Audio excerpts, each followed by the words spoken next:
Hello friends, welcome to my YouTube channel. तो आज की इस वीडियो में हम पढ़ेंगे एसबीआई क्लर्क मेंस की अरिथमेटिक के जितने भी टॉपिक्स हैं उनके सारे कॉन्सेप्ट क्या हैं, क्या फॉर्मूले हमें याद होने चाहिए, सारा कुछ इस एक वीडियो में मैं आपके लिए लेके आई हूँ। ये वीडियो मैं इसलिए बना रही हूँ ताकि लास्ट मोमेंट पे आप लोगों को ये ना रहे कि मैं ये भूल गया, वो भूल गया, ये भूल गई, वो भूल गई। तो आप एक ही जगह सारी चीजें रिवाइज कर सके ताकि, तो इसलिए मैं ये वीडियो लेके आई हूँ। जितने भी फॉर्मूले जो मुझे लगते हैं कि आपको आने चाहिए वो मैं यहाँ पे बताऊंगी आपको। ठीक है, तो चलते हैं, वीडियो शुरू करते हैं। अच्छा, शुरू करने से पहले आपको मैं एक दो क्वेश्चन पूछती हूँ जिससे आपको पता लग जाएगा कि आपको ये अभी ये भी पढ़ने की जरूरत है या नहीं। कहने का मतलब है जैसे टेबल है, जैसे मैं आपको बोलूँ 12 into 8, फटाफट आप अपने मन में सोच लो इसका आंसर क्या होगा। राइट, अगर आप सोच पा रहे हो इसका मतलब आपको टेबल क्लियर है। नहीं सोच पा रहे हो तो प्लीज 20 तक उसको रिवाइज कर लेना। ठीक है, 19 into 6 सोचिए जल्दी से, 18 into 7, 13 into 6। चलिए, अगर ये सब सोच पा रहे हैं इसका मतलब टेबल्स आपका टॉपिक जो टेबल्स है आपको याद है। ठीक है, नहीं सोच पा रहे हो तो प्लीज उसको रिवाइज कर लीजिएगा। अच्छा, अब स्क्वायर्स पे आते हैं। 16 का स्क्वायर, 28 का स्क्वायर, 23 का स्क्वायर। अगर आप मन में सोच पा रहे हैं फटाफट तो अच्छी बात है, नहीं सोच पा रहे हो तो प्लीज इसको भी रिवाइज कर लीजिएगा। ठीक है, चलते हैं अपने कॉन्सेप्ट पे। तो जो हम पढ़ेंगे वो शुरुआत करते हैं परसेंटेज वाले टॉपिक से। ओके, परसेंटेज वाले टॉपिक से शुरू करते हैं। इसमें देखिए, सबसे सिंपल जो चीज है वो आपको आनी चाहिए कि परसेंटेज को फ्रैक्शन में कन्वर्जन। ठीक है, वो आप खुद से याद कर लेना। अब हम क्वेश्चंस पे आते हैं सीधा।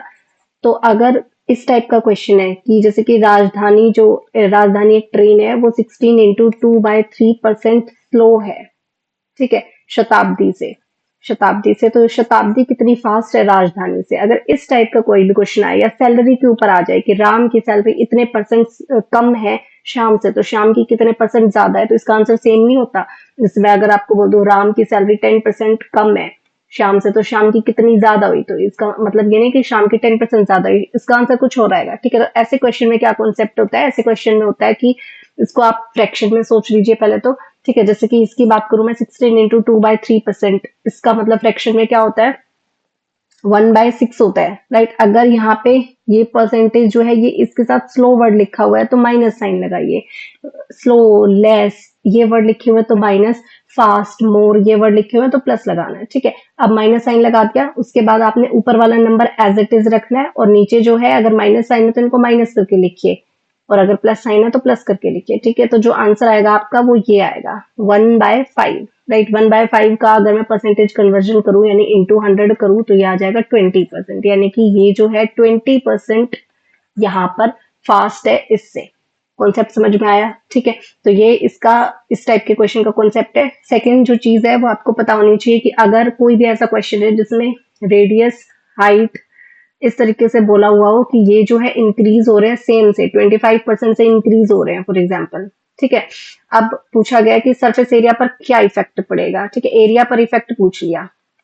रेडियस और हाइट जो है किसी भी ट्रायंगल की या कोई भी सिलेंडर की मान लो। ठीक है, सिलेंडर की रेडियस, हाइट जो है वो इंक्रीज हो रही है दोनों ही 25% से, एरिया जो है उस पर क्या इफेक्ट पड़ेगा। तो ऐसे केस में आपको या तो आप फॉर्मूला याद कर लीजिए जो कि होता है 2a+a² / 100। ठीक है, ए की वैल्यू 25 पुट कर दो, ये आपका आंसर आ जाएगा यहाँ से। ठीक है, या फिर आप इसको रेशो मेथड से सॉल्व कर सकते हैं। रेशो मेथड से कैसे, जैसे 25% का मतलब क्या होता है, 1/4, और ये इंक्रीज कह रहा है कि 25% से इंक्रीज हो रही है दोनों चीजें, यानी कि 4 से 5 हो रही है। ठीक है, दूसरी चीज भी 4 से 5 हो रही है, तो यहाँ इनकी मल्टीप्लाई की, ये आ जाएगा आपका, और ये आ जाएगा आपका 25। राइट, यानी कोई चीज 16 से क्या हो रही है, 25, यहाँ से आप परसेंटेज चेंज कैलकुलेट कर सकते हैं। ठीक है, या तो आप ऐसे कर लीजिए।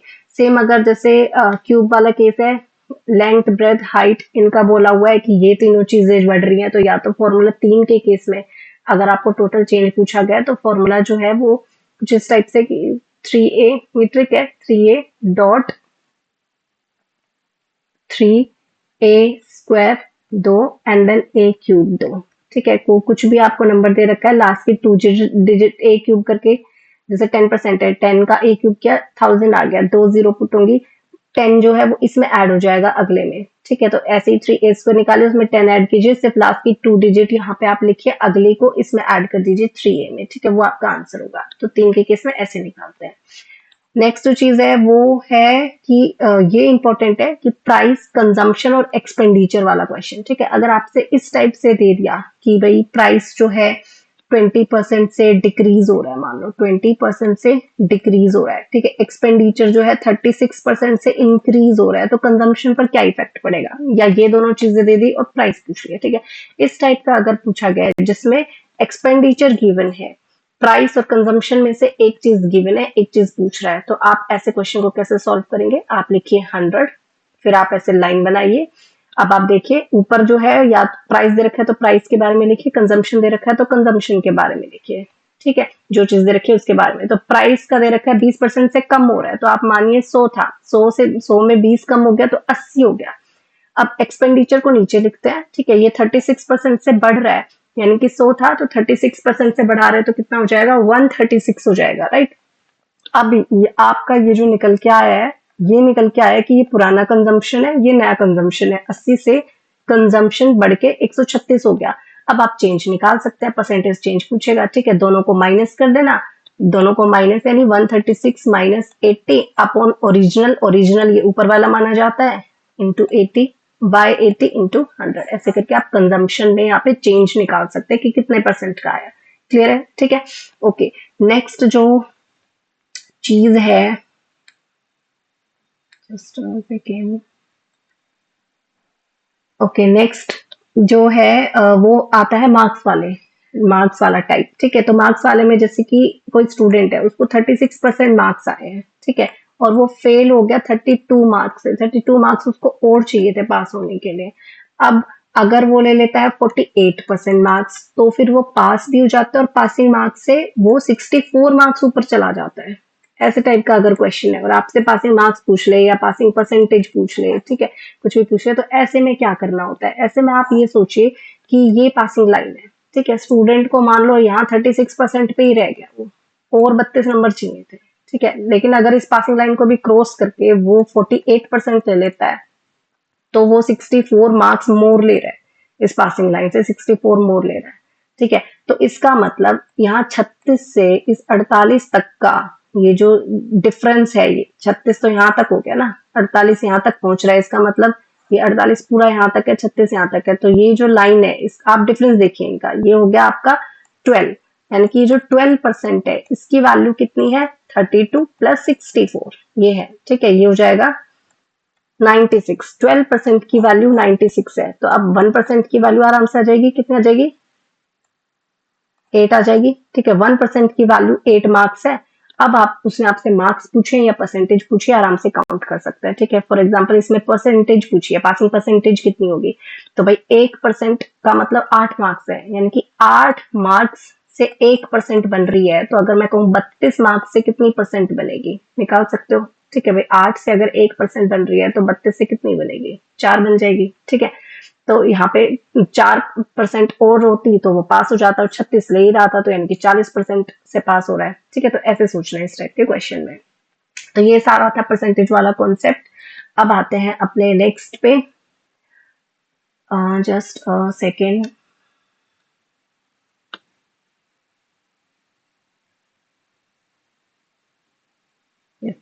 हाँ जी। तो देखिए, तो अब आते हैं अगला कॉन्सेप्ट जो है प्रॉफिट एंड लॉस का, इसको रिवाइज कर लेते हैं फटाफट, ठीक है, प्रॉफिट एंड लॉस को। तो इसमें अगर इसमें आपका सबसे पहला जो कॉन्सेप्ट है वो है कि आप परसेंटेज में थोड़ा सोचें चीजों को, जैसे कि अगर सेलिंग प्राइस दे दिया मैंने, ठीक है, 105 सेलिंग प्राइस है किसी चीज का, और 105 पे बेचने से उसको लॉस हो रहा है 9% का, ठीक है। अब सेलिंग प्राइस क्या होना चाहिए कि प्रॉफिट हो 30% का, ठीक है। अगर इस टाइप का क्वेश्चन आ जाए कि सेलिंग प्राइस दे रखा है, लॉस दे रखा है, या पूछा है सेलिंग प्राइस क्या होना चाहिए, इतना प्रॉफिट कमाना हो या उसको लॉस को थोड़ा कम करना, इस टाइप का क्वेश्चन है, ठीक है। तो इसमें कॉन्सेप्ट आपको क्या पता होना चाहिए कि हमेशा सीपी जो है वो 100% सोचते हैं, ठीक है। अब लॉस और प्रॉफिट के हिसाब से सेलिंग प्राइस सोचते हैं। जैसे कि अगर मैं आपको बोल दूं, जैसे इस क्वेश्चन में ही बोल दूं, ठीक है, अगर ये प्रॉफिट कह रहा है 30% का, भाई 30% का प्रॉफिट है, इसका मतलब सेलिंग प्राइस कितना होना चाहिए? 100 से वो चीज 130 में बेची जा रही है, तो आप 130% सोचेंगे सेलिंग प्राइस को। समझ में आया? अगर मैं कह रही हूँ लॉस है 9% का, 9% का लॉस है, तो यहाँ पे सेलिंग प्राइस कितना सोचा जाएगा? भाई 100 में से 9 आप हटा दो, 91% सोचोगे। समझ में आया? ठीक है, तो सेलिंग प्राइस को कैसे सोचना है, लॉस कितना हो रहा है, प्रॉफिट कितना हो रहा है, उसको आप 100 में से प्लस माइनस करके आप सेलिंग प्राइस का परसेंटेज सोच के चलोगे। ठीक है।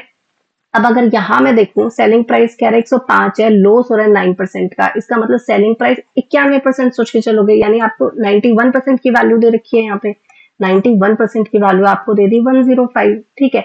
अब आपको यहाँ पे सेलिंग प्राइस पूछ रहा है जब प्रॉफिट होगा 30% का, यानी कि 130% की वैल्यू पूछ रहा है, तो मल्टीप्लाई 130 कर देंगे। समझ में आया ये कॉन्सेप्ट? ठीक है, तो आपने 100% सीपी मान के चलना है, प्रॉफिट और लॉस जो है उस हिसाब से आपने मान के चलना है। ठीक है, कि क्या होंगे, लॉस दे रखा है तो माइनस में सोच लो कि सेलिंग प्राइस इतना परसेंट सोचेंगे, प्रॉफिट दे रखा है तो प्लस में सोच लो सेलिंग प्राइस का इतना परसेंट सोचेंगे, तो वो परसेंट की वैल्यू डायरेक्ट आप फाइंड कर सकते हैं क्या होगी। ठीक है, क्लियर है? ओके।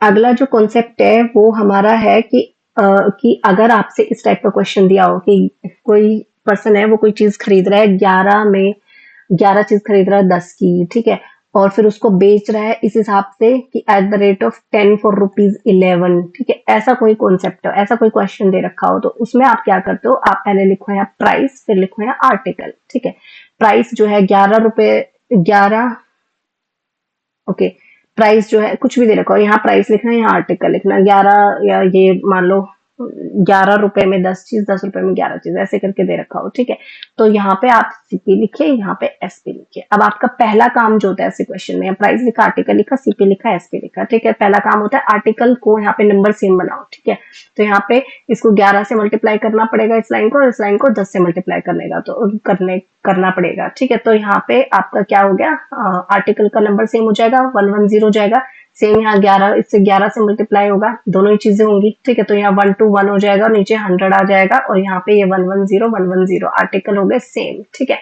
अब आप देखिए कोई चीज सीपी है 121 और एसपी है 100, 121 की खरीद के 100 पे बेची जा रही है, तो आराम से आप इसमें पता चल रहा है नुकसान हो रहा है। ठीक है, कितना परसेंट का नुकसान हो रहा है कैलकुलेट कर सकते हैं। नुकसान को परसेंट में कैलकुलेट करना है तो सीधी सी बात है, पहले इनका डिफरेंस देखेंगे, अपॉन सीपी होता है, सीपी 121 है इंटू 100।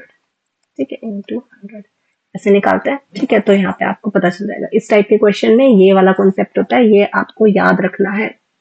चलते हैं अपने नेक्स्ट पे। नेक्स्ट जो चीज है वो है कि अगर इस टाइप से कुछ हो कि सीपी जो है वो सेम है, ठीक है, 2-3 चीजें आप खरीद रहे हो और सबको सेम रेट पे खरीद रहे हो। ठीक है, सीपी जो है वो सेम है, और फिर जब बेचने की बात आती है, एसपी आती है, तो एक चीज को आप किसी परसेंट प्रॉफिट पे बेच रहे हो, एक को लॉस पे बेच रहे हो, एक को प्रॉफिट पे बेच रहे हो, ऐसे करके अलग अलग आपको प्रॉफिट लॉस परसेंटेज दे रखी है, लेकिन कॉस्ट प्राइस सबका सेम था, और आपसे ओवरऑल वो पूछे कि क्या प्रॉफिट या लॉस परसेंट होनी चाहिए। ठीक है, ओवरऑल प्रॉफिट या लॉस परसेंट पूछे अगर, ठीक है, ऐसे क्वेश्चन में आपने एवरेज निकालना होता है। एवरेज का मतलब है अगर दे दिया उसने, मान लो एक चीज को 5% प्रॉफिट पे बेचा, दूसरे को 10% प्रॉफिट पे बेचा, और तीसरे को 15% लॉस पे बेचा, ये मान लेते हैं। ठीक है, लॉस पे बेचा है, तो यहाँ पे एवरेज पूछा जाए तो 5 प्रॉफिट था, 10 प्रॉफिट था, लॉस को माइनस कर लेना। ठीक है, 15 डिवाइडेड बाय 3 चीजें हैं तो 3 कर लो। अब यहाँ पे ये 15 माइनस 15 0 हो जाएगा, तो ओवरऑल ना उसको कोई प्रॉफिट होगा ना उसको कोई लॉस होगा, 0 आंसर आएगा। ठीक है, तो लॉस को माइनस करके प्रॉफिट को प्लस प्लस करके एवरेज निकाल लेना, यहाँ से ओवरऑल आपका प्रॉफिट या लॉस परसेंट निकल के आ जाएगा अगर सीपी सेम है तो। ठीक है, नेक्स्ट कॉन्सेप्ट है अगर एसपी सेम है तो। अगर एसपी सेम है तो फिर हमारे दो चीजें बनती हैं। एसपी सेम का मतलब वो चीजें खरीद रहा है, कितने में भी खरीद रहा हो, अलग अलग रेट हो। ठीक है, कोई 100 में खरीद रहा है, कोई एक चीज को 150 में खरीद रहा है, लेकिन बेच दोनों को ही सेम चीज सेम रेट पे रहा है, दोनों को मान लो 200 में बेच रहा है। ठीक है, तो सेम में बेच रहा है, तो यहाँ पे दो कॉन्सेप्ट आ जाते हैं कि अगर क्वेश्चन में एक चीज का जो वो प्रॉफिट में, मान लो उसने बोल दिया एक को प्रॉफिट में बेच रहा है, वो परसेंट दे रखी है, और दूसरे को लॉस में बेच रहा है, वो भी परसेंट दे रखी है, और दोनों ही 20% बोल दिया उसने, दोनों ही चीज 20% है, तो एक ये केस बनता है, एक उसने जो प्रॉफिट या लॉस परसेंट आपको दी हुई है वो अलग अलग दी हुई है, यानी सेम नहीं दी हुई, एक ये केस बनता है इसमें। ठीक है, तो अगर सेम दे रखी है तो यहाँ पे तो आपने ज्यादा दिमाग ही नहीं लगाना, सीधा सा एक फॉर्मूला लगाना है एक्स स्क्वायर बाय 100 का, और ऐसे केस में हमेशा लॉस ही होता है। ओवरऑल जो प्रॉफिट और लॉस पूछा जाए आपसे तो हमेशा लॉस ही होता है, इतना लॉस होता है, इतने परसेंट का लॉस होता है। ठीक है, ये फॉर्मूला है।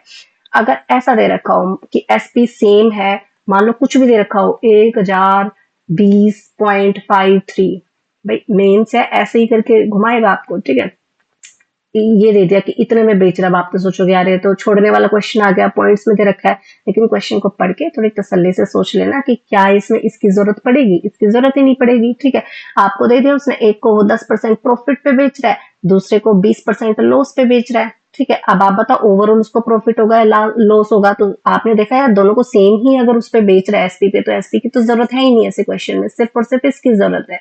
यहाँ पे हम रेशो मेथड यूज करते हैं, प्रॉफिट 10% पे बेच रहा है यानी कि 10 की चीज को बेच रहा है 11 में।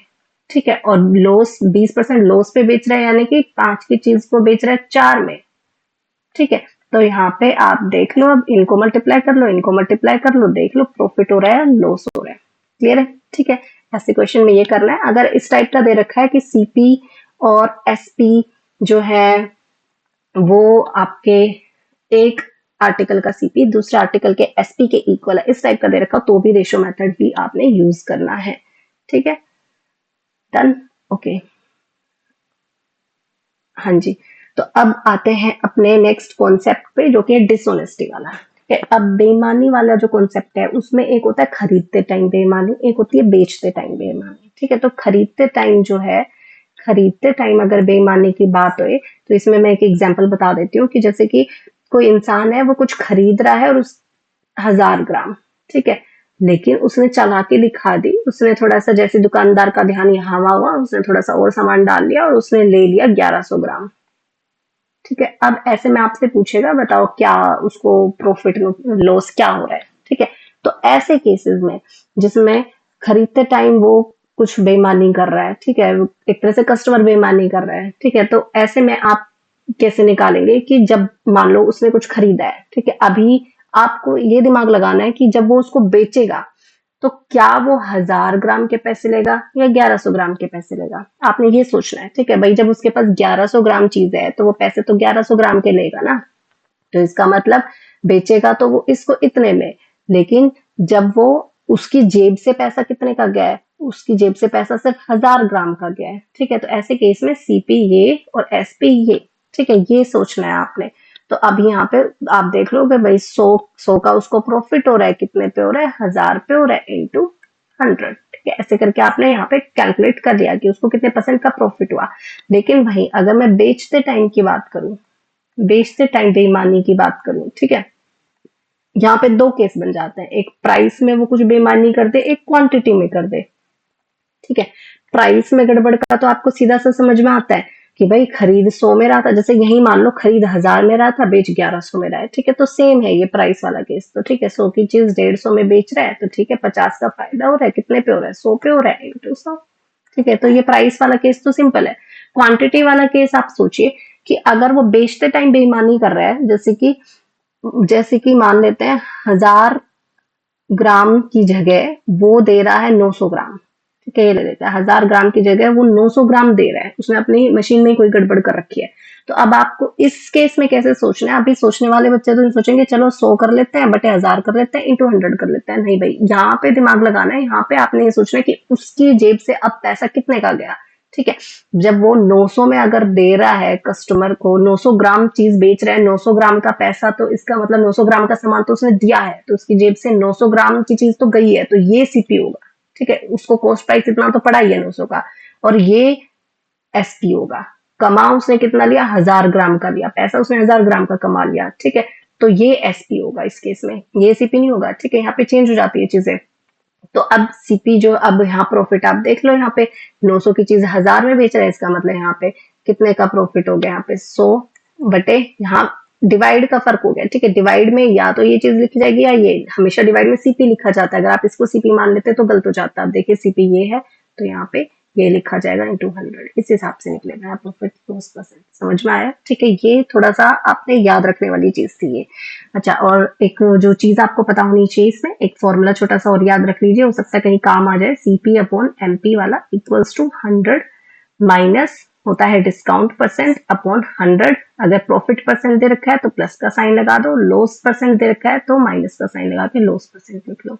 कोई एक चीज होगी इनमें से। ठीक, समझ में आया? एक ये फॉर्मूला याद रख लो, हो सकता है काम आ जाए। समझ गए होगे कि डिस्काउंट परसेंट दे रखी है, प्रॉफिट या लॉस परसेंट दे रखी है, इनका रेशो दे रखा है, तो आराम से ये चीज निकाल सकते हैं। ठीक है, या फिर कोई एक चीज दे रखी है दूसरी पूछिए तो आराम से फॉर्मूला आप यूज कर सकते हैं। ओके, तो यही था प्रॉफिट लॉस वाले केस में जो आपको पता होना चाहिए। अब हम चलते हैं अपने नेक्स्ट कॉन्सेप्ट पे, जो कि है टाइम एंड वर्क का। ठीक है, टाइम एंड वर्क वाले में आपका जो एक सिंपल सी चीज आपको पता होनी चाहिए वो है, अगर ऐसा कुछ दे रखा है कि ए जो है किसी काम को 10 दिन में करता है, बी जो है किसी काम को 20 दिन में करता है, दोनों मिला के कितने दिन में करेंगे ये तो सबको पता है कि यहाँ एलसीएम ले लेते हैं जो कि है 20। ठीक है, एलसीएम दोनों का सबसे दोनों की टेबल में आने वाला सबसे छोटा नंबर। ठीक है, तो यहाँ पे ये आ जाएगा 2, यहाँ आ जाएगा 1। तो यहाँ पे मैं कह रही हूँ कि एक दिन में 2 यूनिट काम खत्म कर सकता है, ये एक दिन में 1 यूनिट काम खत्म कर सकता है। टोटल काम हम 20, ये वाला हमेशा टोटल वर्क लेके चलते हैं, तो 20 अगर टोटल वर्क है और दोनों मिला के 3 यूनिट काम खत्म कर रहे हैं, तो यहाँ पे ऐसे लिखा जाएगा, दोनों मिला के कितने दिन लेंगे वो ऐसे निकलेगा। ठीक है, और इसके पीछे जो सिंपल सा फॉर्मूला है वो ये है, work is equal to efficiency, यार ये गड़बड़ करने लग जाता है, एफिशिएंसी इनटू टाइम। ठीक है, ये फॉर्मूला आपने याद रखना है, ऐसे क्वेश्चन में घुमा फिरा के एक यही फॉर्मूला यूज होता है। अच्छा, अभी जो अलग चीज है वो ये है, एक होती है लेफ्टिंग वाले केस आते हैं इसमें, फॉरवर्ड लेफ्टिंग और बैकवर्ड लेफ्टिंग हम बोलते हैं। ठीक है, जैसे कि ए और बी मान लो 10-20 दिन ले रहे हैं काम को करने में, काम शुरू किया दोनों ने मिलके, लेकिन 2 दिन काम करके बी बोर हो गया और छोड़ के चला गया। ठीक है, अब बताओ टोटल वर्क कितने दिन में खत्म होगा? इस टाइप से अगर कोई भी क्वेश्चन आता है, मैं इसी का ही यही वाले एग्जांपल से आपको समझा देती हूँ कि अगर ऐसा कोई भी क्वेश्चन है कि बी ने मान लो 2 दिन काम किया, अब आप सोचोगे बी अगर एक दिन में एक काम कर रहा है तो 2 दिन में 2 यूनिट काम खत्म करेगा, है ना? और अगर वो छोड़ के चला गया तो वो सिर्फ 2 यूनिट काम करके गया 20 दिन में से, तो इस 20 में से आपने उस बी का तो काम ही हटा दिया। ठीक है, बी का जो 2 यूनिट काम था वो हटा दो, बच गया 18 यूनिट काम। ठीक है, ये 18 अकेला बेचारा ए करेगा, ए की स्पीड है 2 के हिसाब से करने की, तो 2 से डिवाइड हो जाएगा, तो कितने दिन लगेंगे? 9 दिन लगेंगे उस काम को खत्म करने में टोटल। ठीक है, टोटल 9 दिन लग रहे हैं, ध्यान रहे। कई बार यूं पूछ लेता है कि बी के जाने के बाद कितने दिन लगे, तो 2 दिन और माइनस कर देना। ठीक है, 9 तो भाई 9 इसलिए लगे ना, ए शुरू से काम कर रहा है तो इसमें बी के डेज भी है ऑलरेडी। ठीक है, ये चीज थोड़ी सी याद रख लेना। तो फॉरवर्ड वाले केस में आपने क्या करना होता है, जो बंदा छोड़ के जा रहा है वो कितना दिन में छोड़ के जा रहा है, दिन के हिसाब से उसका काम देख लेना, कितना काम कर रहा है उसको टोटल काम में से माइनस कर लेना, और फिर निकल जाएगा जो भी बंदा वहां है उसके हिसाब से आप बता दो कितना काम हो रहा है। ठीक है, अब बैकवर्ड लेफ्टिंग के केस में क्या होता है कि क्वेश्चन दे देगा, जैसे ए और बी ने काम पकड़ा पकड़ा पकड़ा, काम खत्म ही होने वाला था, अब 3 दिन पहले बी काम छोड़ के चला गया, काम खत्म होने वाला था लेकिन 3 दिन पहले वो छोड़ के चला गया। अब हमें नहीं पता कितने दिन में काम खत्म होने वाला था, लेकिन हिंट दे रही 3 दिन पहले वो छोड़ के चला गया। ऐसे केस में क्या होता है कि बी अगर 3 दिन पहले काम छोड़ के चला गया तो 3 दिन में 3 यूनिट काम करता, अगर एक दिन में 1 यूनिट कर रहा है तो 3 यूनिट अगर ये काम करता, तो इस काम को आप माइनस करने की बजाय प्लस कर दो इस बीच में, बैकवर्ड लेफ्टिंग में। ठीक है, 20 आपको दिया हुआ है, 3 दिन यहाँ पे पहले छोड़ के जा रहा है, तो उस 3 को माइनस करने की बजाय कर लो प्लस। ठीक है, तो आपका हो गया ये 23। अब मैं क्या मान के चलूंगी कि ए और बी में से कोई छोड़ के ही नहीं गया, दोनों के दोनों टिके हुए हैं, दोनों के दोनों टिके हुए हैं, तो इसका मतलब दोनों की ही एफिशिएंसी यहाँ पे ऐड होंगी और उस नंबर से ये होगा डिवाइड। ठीक है, तो इतने दिन लगे काम को खत्म करने में, ऐसे निकलता है बैकवर्ड लेफ्टिंग के केस में चीजें। ठीक है, कई बार मिक्स भी आ जाता है, जैसे ए बी सी 3% दे दिए, ए 2 दिन में काम छोड़ के चला गया, सी जो है वो लास्ट के 5 दिन पहले चला गया, तो दोनों को ऐड कर देना। ए अगर 2 दिन में छोड़ के चला गया है तो उसका 2 दिन का काम देख लो, उसको हटा दो। सी अगर 5 दिन पहले छोड़ के जा रहा है, उसका 5 दिन का काम देख लो, उसको ऐड कर दो। बैकवर्ड है ना वो, बैकवर्ड लेफ्टिंग में वर्क ऐड होता है, ठीक है। लेकिन अब यहाँ डिवाइड किससे करें? डिवाइड उनकी एफिशिएंसी से करना है जो टिके हुए हैं। ए अगर छोड़ के शुरू में चला गया, उसको हटा दो, तो सिर्फ बी प्लस सी की एफिशिएंसी से डिवाइड होगा, तीनों की से नहीं होगा, ठीक है। जिस केस में आपने माइनस ही कर दिया जिसके वर्क को नीचे, उसकी एफिशिएंसी आपने नहीं लिखनी है, ठीक है। ये चीज यहाँ पे याद रखने लायक थी। ओके, एक छोटा सा कॉन्सेप्ट और है ऐसे में कि अगर ऐसा कुछ दे रखा है, ए जो है वो 16 आवर मोर ले रहा है, किसी काम को करने में इतना और फालतू ले रहा है, अगर ए और बी मिलके करते तो। ए और बी जितने भी दिन में कर रहे हैं हमें नहीं पता, लेकिन ए अकेला करता तो इनसे 16 घंटे फालतू लेता, और बी अकेला करता तो ए और बी के कंपैरिजन में 9 घंटे फालतू लेता। अब आपसे कुछ भी पूछ लिया जाए, ए बताओ कितने घंटे ले रहा है, ये तो फालतू की बात हो रही है कि 16 आवर्स और ले रहा है काम को करने के लिए, जितने ये ले रहे थे उतने तो ले ही रहा है, 16 और ले रहा है, ठीक है। सेम ये 9 और ले रहा है। ऐसा कोई क्वेश्चन आ जाए तो ऐसे में आपने एक फॉर्मूला लगाना है, अंडर रूट, और इन दोनों की मल्टीप्लीकेशन करनी है, 16 मल्टीप्लाई 9, ठीक है। ऐसा कोई क्वेश्चन में ऐसे करना होता है। तो यहाँ पे आ जाएगा ये 144, और इसका अंडर रूट हो गया 12, और ये 12 किसकी वैल्यू निकल के आई है? इसकी निकल के आई है। ए और बी जो है वो 12 डेज में उस काम को कर रहे हैं, ये वो निकल के आया है, ठीक है। तो अब अगर ए और बी मिलके किसी काम को 12 दिन में कर रहे हैं, और ए 16 दिन फालतू ले रहा है, इसका मतलब इसमें 16 जोड़ दूंगी तो ए के दिन निकल जाएंगे, और 9 जोड़ दूंगी तो बी के दिन निकल जाएंगे। समझ में आया? तो ये जो ये निकल के आया है यहाँ से, ये डी निकल के आया है जो कि है ए और बी के डेज। क्लियर है? ठीक है, एक ये कॉन्सेप्ट था यहाँ पे। ओके, तो टाइम एंड वर्क में सिर्फ इतना ही था।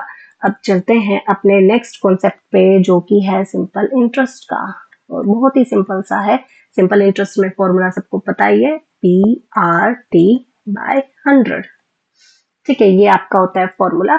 अब अगर फॉर्मूला लगाने में कई बार क्या होता है कि टाइम वेस्ट हो जाता है, ठीक है। तो थोड़ा सा आप थोड़ा परसेंटेज के उसमें सोचिए, जैसे कि प्रॉफिट लॉस में मैंने आपको सिखाया कि 100% सीपी होता है, 30% प्रॉफिट दे रखा है, तो आप डायरेक्ट सोचिए एसपी 130% है ना, ऐसे सोचिए। तो ऐसे ही सिंपल इंटरेस्ट का केस होता है। अगर आपको इसमें प्रिंसिपल को 100% लेके चलते हैं, ठीक है, और जो सिंपल इंटरेस्ट है उसको कितना परसेंट लेके चलते हैं? रेट इनटू टाइम, ठीक है। अगर रेट फॉर एग्जांपल मैंने दे दिया आपको 5%, टाइम दे दिया 3%, तो ये हो गया आपका 15, तो सिंपल इंटरेस्ट हो गया आपका 15%। तो जो अमाउंट होगा वो कितना होगा भाई? ये 100% है, सिंपल इंटरेस्ट इस पे लग गया 15%, तो सीधी सी बात है अमाउंट हो गया 115%, ठीक है। जो भी चीज आपसे पूछी हो, जो एक चीज दी होगी, हो सकता है सिंपल इंटरेस्ट दिया हो, 15% की वैल्यू दी हो, दूसरी पूछी हो, तो जो पूछी हो, जो निकालनी हो वो निकाल सकते हो, ठीक है। एग्जाम्पल इसमें यही है, जैसे कि मान लो मैंने इजी दे दिया, प्रिंसिपल 5000 दे दिया आपसे, ठीक है। 5000 दे दिया, इसका मतलब इस बार मैंने किसकी वैल्यू दे दी? 100% की दे दी। 100% की अगर दे दी, मैं आपसे पूछूं कितना सिंपल इंटरेस्ट है, तो 15% की निकाल लो वैल्यू। क्लियर है? ठीक है, ये था इसमें।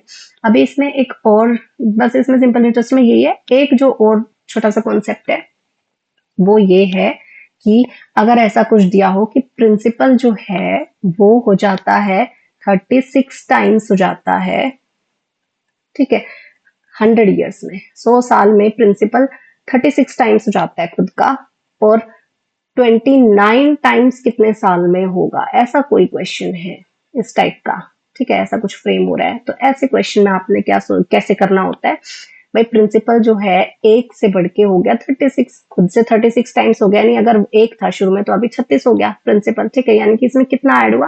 35 सिंपल इंटरेस्ट ऐड हुआ है ना। प्रिंसिपल तो एक ही रहेगा ना, उसमें 35 सिंपल इंटरेस्ट ऐड हुआ, तब वो 36 हो गया।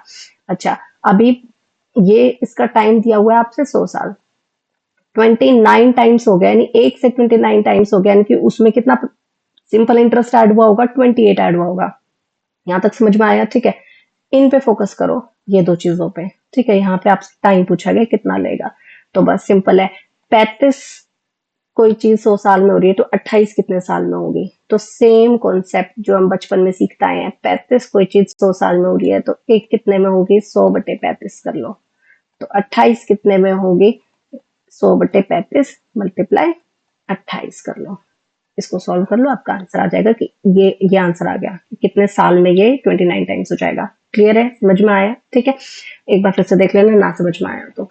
ओके, अब अपने नेक्स्ट कॉन्सेप्ट पे चलते हैं जो कि है कंपाउंड इंटरेस्ट। हाँ जी, तो कंपाउंड इंटरेस्ट जो है उसमें अगेन आपको एक फॉर्मूला पता होना चाहिए अमाउंट का, जो कि है प्रिंसिपल इंटू पे इंटू 1 प्लस रेट बाय 100 की पावर टाइम, राइट। ये होता है अमाउंट, अमाउंट का फॉर्मूला, ना कि कंपाउंड इंटरेस्ट का, ठीक है। कंपाउंड इंटरेस्ट निकालना है तो इस ये जो अमाउंट है इसमें से क्या कर देंगे, प्रिंसिपल को माइनस कर देंगे, ठीक है। ओके, तो ये तो हो गया फॉर्मूला। अभी देखो, हम फॉर्मूले पे नहीं जाएंगे, इतना हमारे पास टाइम नहीं होता फॉर्मूले लगाने का। हम यहाँ पे मेथड सीखेंगे, जैसे कि एक होता है रेशो मेथड कंपाउंड इंटरेस्ट निकालने के लिए, एक होता है सक्सेसिव मेथड, और एक होता है ट्री मेथड।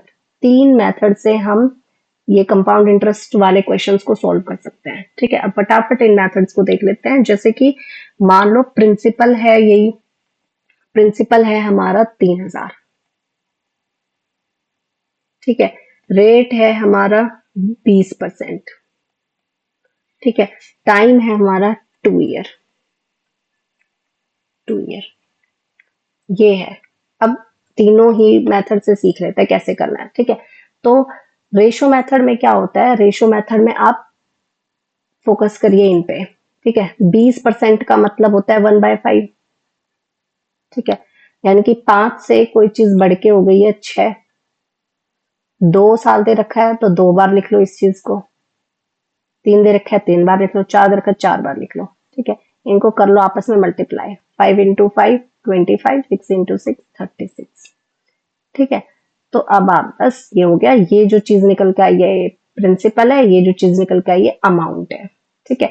प्रिंसिपल की वैल्यू दे रखी है 3000, 25 की वैल्यू दे रखी है 3000, अमाउंट पूछा है तो 36 की वैल्यू निकाल लो, कंपाउंड इंटरेस्ट पूछा है तो इनका जो माइनस करके निकलता है उसकी वैल्यू निकाल लो। समझ में आया रेशो मेथड, ठीक है। सक्सेसिव मेथड पे आते हैं। सक्सेसिव मेथड में क्या करना होता है, ये जो प्रिंसिपल दे रखा है आपको 3000, आपने वो लिखा, ठीक है। रेट हमारी यहाँ पे 1/5 है, ये 20% है जिसको मैं 1/5 कह रही हूँ, तो 5 में 1 जोड़ा, ये हो गया 6, ठीक है। 6/5 इंटू 2 टाइम 2 दे रखा है तो 2 बार कर लो 6/5, क्लियर है, ठीक है। ये होता है सक्सेसिव मेथड। यहाँ से जो इसको सॉल्व करके निकल के आएगा वो अमाउंट निकल के आएगी, ध्यान रहे, अमाउंट निकल के आएगी, ना कि कंपाउंड इंटरेस्ट निकल के आएगा। प्रिंसिपल ये है ही, अमाउंट निकल के आ जाएगी, दोनों का माइनस करके आप देख लोगे कि कंपाउंड इंटरेस्ट कितना है, ठीक है।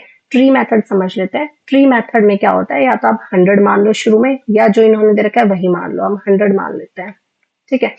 100 मान लिया। अब 2 साल की बात हो रही है, 2 लाइन खींच लो, ठीक है।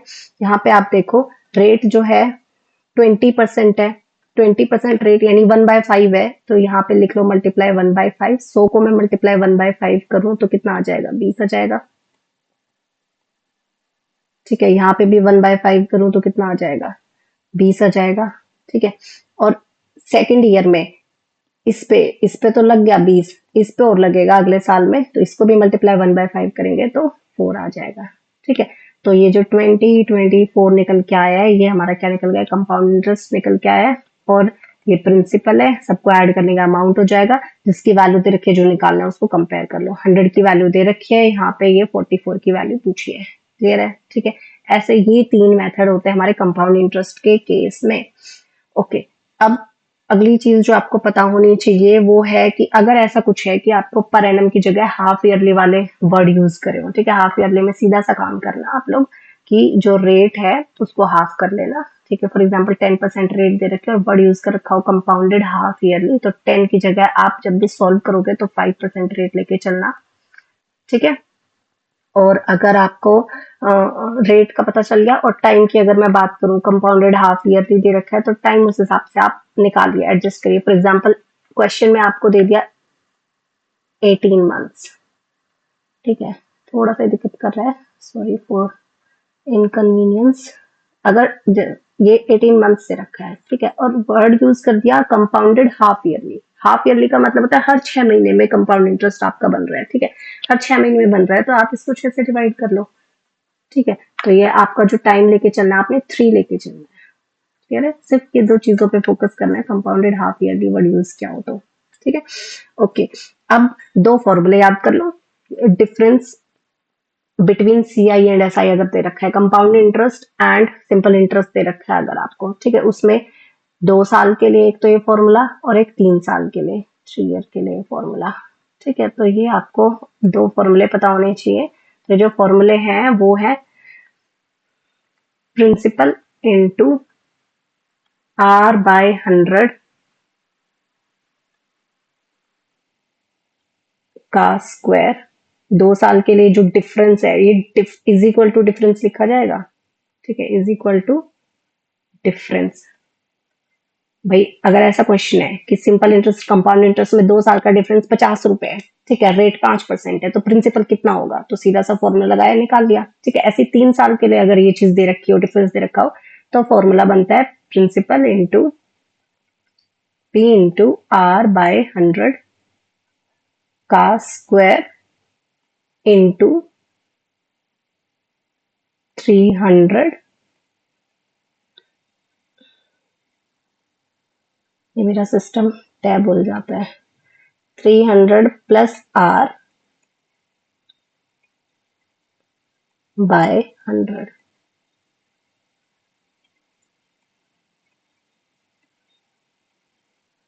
ठीक है, ये फॉर्मूला याद रख लेना 3 ईयर के डिफरेंस के लिए, क्लियर है, ठीक है।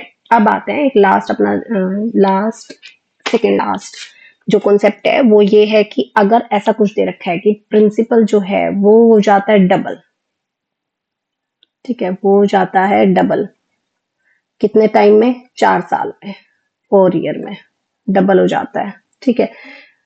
कंपाउंड इंटरेस्ट की केस की बात कर रहे हैं हम, तो 8 टाइम्स कितने साल में होगा, ठीक है, 8 टाइम्स कब होगा वो, अगर ऐसा कुछ पूछा जाता है।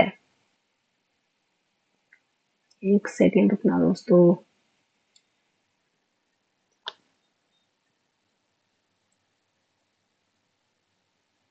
हाँ जी, प्रिंसिपल जो है वो डबल हो जाता है 4 साल में, तो 8 टाइम्स कितने साल में होगा, अगर ऐसा कुछ पूछा जाता है। तो ऐसे केस में आपने क्या करना है, ऐसे केस में आप लिखिए यहाँ पे t, यहाँ पे लिखिए y, ठीक है। टाइम जो है वो आपको दे रखा है, एक मिनट, हाँ जी, ये t मतलब टाइम्स, नॉट टाइम, ठीक है, कितने टाइम्स, तो ये डबल कह रहे हैं, नहीं 2 टाइम्स हो रहा है, ठीक है। ईयर बोल रखा है यहाँ पे, ये ईयर है, ये आपको 4 दे रखा है कि 4 साल में, ठीक है। अब 8 टाइम्स बोल रहा है कि यहाँ कितने साल होंगे, ठीक है, ऐसे लिखो। अब आप देखो इससे यहाँ तक पहुंचने के लिए इसकी पावर कितनी करनी पड़ी, 2 की पावर 3 करेंगे तभी तो 8 आएगा, है ना।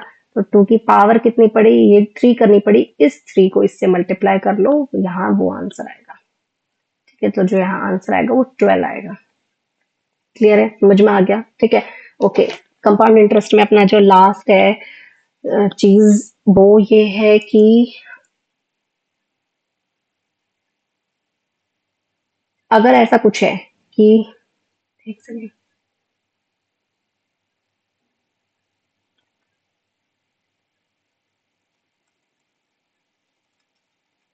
अगर ऐसा कुछ है कि प्रिंसिपल जो है 6000 है, ठीक है, और आपको अमाउंट प्रिंसिपल दे दिया, अमाउंट दे दिया, टाइम दे दिया, ठीक है, रेट पूछ लिया कंपाउंड इंटरेस्ट के केस में, ठीक है, प्रिंसिपल दे दिया, अमाउंट दे दिया, ध्यान से सुने, टाइम मान लो 3 साल दे दी, ठीक है।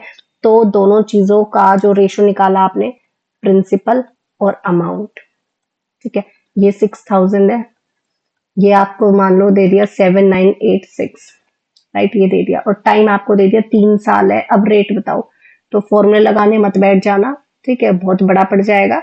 तो सीधा सा आपने क्या करना है, क्यूब क्यूब रूट कर देना है इनका, टाइम 3 दे रखा है तो क्यूब रूट कर दो, पहले इनको काट लो, ठीक है, 6 से कैंसिल हो जाएगा, तब क्यूब रूट यहाँ पे इजीली निकल जाएगा, ये कैंसिल हो जाएगा, इतना हो जाएगा, ठीक है। तो यहाँ पे क्यूब रूट इज 10 हो गया है, यहाँ किसका क्यूब रूट है, 11 का है। तो यहाँ पे रेट पूछ रहा है, तो 10 से कोई चीज 11 हो गई, एक बढ़ी है, कितने पे बढ़ी है, 10 पे बढ़ी है, मल्टीप्लाई 100, तो यहाँ पे 10% रेट निकल के आ गई, समझ में आया, ठीक है। एक ये चीज थोड़ी सी याद रखना, टाइम 2 दे रखा है तो स्क्वायर रूट कर दो, 3 दे रखा है तो क्यूब रूट कर दो, ठीक है, इस तरीके से रेट डायरेक्ट निकाल सकते हैं, ओके। अब अपना जो कॉन्सेप्ट है नेक्स्ट वो है एवरेज वाला। एवरेज में सबको फॉर्मूला आता ही है कि अगर 10 लोग हैं, ठीक है, सबकी हाइट दे रखी है और फिर एवरेज पूछा है, तो सबकी हाइट को जोड़ेंगे, 10 लोग हैं तो 10 से डिवाइड करेंगे, यही होता है एवरेज में, ठीक है। अब इसका एक जो शॉर्ट मेथड है वो बता देती हूँ कि अगर ऐसे दे रखा है कि भाई 4 मेंबर हैं, उनका एवरेज 64 है, नीचे एवरेज लिख लो, एक मेंबर और आ गया, हमें नहीं पता कितनी कितनी उसकी हाइट थी या वेट थी, टोटल 5 जो हो गए, उनका एवरेज दे दिया मान लो 69, अब इसका पूछा गया है, ठीक है। तो ऐसे केस में आप क्या करोगे, ये जो 64 है इसको कंपेयर करो 69 से, ये इससे कितना छोटा है, ये इससे 5 नंबर छोटा है। अगर ये 5 नंबर छोटा है इससे, तो 4 लोगों पे ये 20 नंबर छोटा हुआ, यानी जो इनका डिफरेंस निकल के आया ना उसको इससे मल्टीप्लाई कर लो, ठीक है। ये 20 छोटा हुआ, ओके। अगर ये 20 छोटा हुआ यहाँ पे, तो इसका मतलब ये कितना बड़ा होगा, ये 20 बड़ा होगा यहाँ पे, ठीक है। और अगर ये 20 बड़ा होगा यहाँ से, तो ये जो 20 है ये इसमें जोड़ दो, यहाँ पे ये निकल के आएगा, ठीक है। क्लियर है, ये होता है कॉन्सेप्ट,